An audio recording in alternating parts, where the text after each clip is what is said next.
In that moment, I'm not gonna lie. There's fear that runs through. You're afraid for your life at that point. He's placing you in fear. You don't have any barriers. There's a truck that's driving at you. You're concerned for your safety. You're concerned for the safety of the citizens that were around. He did have a passenger in the car that was outside of the car that was at risk of being struck as well. So I was concerned for him as well as my own safety. And then what did you want to happen to him? What did you want that to happen to him? Did you want to arrest him? What did you want to do? To the driver? Yeah. I wanted the vehicle to be stopped. If he posed a danger to me, he posed a danger to the rest of the public. So I wanted them to be able to get that vehicle stopped and evaluate him for DUI. I know we're probably going to skip ahead a couple of parts here, but knowing that your fellow deputies here helped save him, I mean, to go from him almost harming you to saving his life. Correct. Talk about how that's part of the job. You guys really work to help one another. That is part of the job, and I rely on these guys to protect me and the community. I know they would protect me, I'd protect them. So there's emotions. I'm glad nobody else got hurt during the pursuit, and that these guys weren't hurt on the top of the bridge.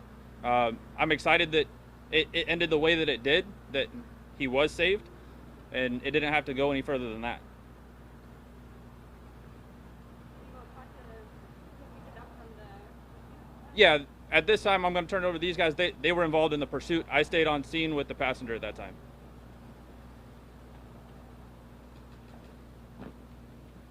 Good morning. I'm Detective Jones, Manatee County Sheriff's Office. So the vehicle pursuit came down 301 and went north on I-75. That's where I got behind the vehicle after other people were already pursuing it. The driver was driving between 60 and 90 miles an hour after he had 2 tires demolished from his stop sticks.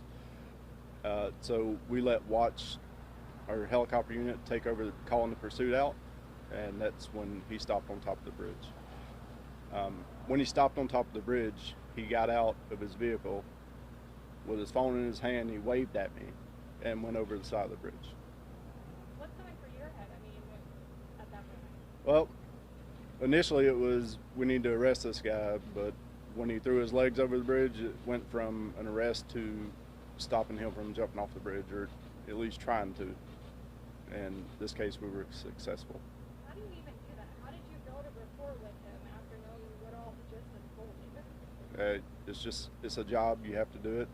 It's just something you do. You just talk to him as calmly as you can, and luckily I was able to distract him for the deputies to come around and stop him from jumping. Well, what switches in your brain to catch this guy then to save his life? It's just something we're trained to do. We're conditioned to do it from the time we start training. It's just a switch you flip. It can be any call. It doesn't have to be necessarily a Skyway. So. Was he talking to you? Yeah. He was saying he wasn't going back to jail. He had done this before and he wasn't going back to jail. And he was trying to call his mom to say his final goodbyes. So. What do you have to say to him? What did you say to him to kind of help him to talk him off? Because I know that you've seen people at their worst moments. There's not a whole lot you can say to him. You just have to try and keep him calm and distracted until you can make other movements to get around. Are you feeling the pressure? Oh yeah, there's immense pressure that goes along with just the job in general. It's always pressure. And is there going to be any other plan for follow-up with him at all, or is the department going to contact them, or, I mean, no, he's in jail, right?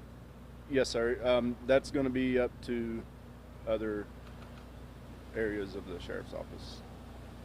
So was it just you yourself talking, or did you have somebody else? No, I was up there talking to him. My sergeant was, I could hear him in the radio, you know, keep him calm, keep him calm.